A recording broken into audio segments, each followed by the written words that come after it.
Bonjour, c'est un plaisir de vous revoir. Aujourd'hui, nous allons découvrir comment mesurer des angles à l'aide d'un rapporteur. Cet outil de mesure est un rapporteur. Nous l'utilisons pour mesurer la taille des angles. Examinons de plus près les pièces d'un rapporteur. Il s'agit de la marque centrale du rapporteur. Nous le plaçons sur le sommet de l'angle que nous mesurons. Il s'agit de la ligne de foi du rapporteur, que nous alignons avec l'avant-bras de l'angle. Il s'agit de graduation intérieure.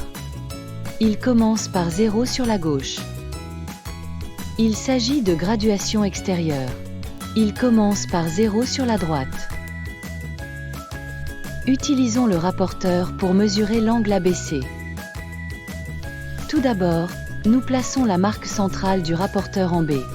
Ensuite, nous nous assurons que la ligne de foi du rapporteur est alignée avec CB. Observez que l'angle abaissé s'étend vers la gauche.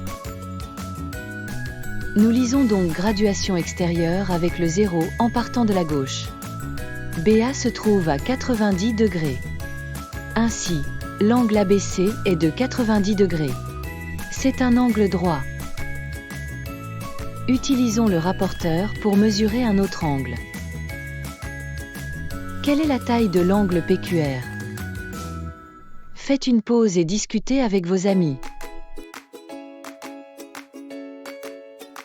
Puisque l'angle s'étend vers la gauche, nous lisons graduation extérieure avec le 0 en partant de la gauche. PQ est à 60 degrés, donc l'angle PQR est de 60 degrés. Puisque 60 degrés se situe entre 0 degrés et 90 degrés, l'angle PQR est un angle aigu.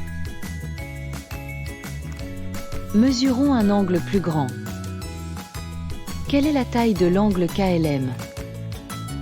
Faites une pause et discutez avec vos amis.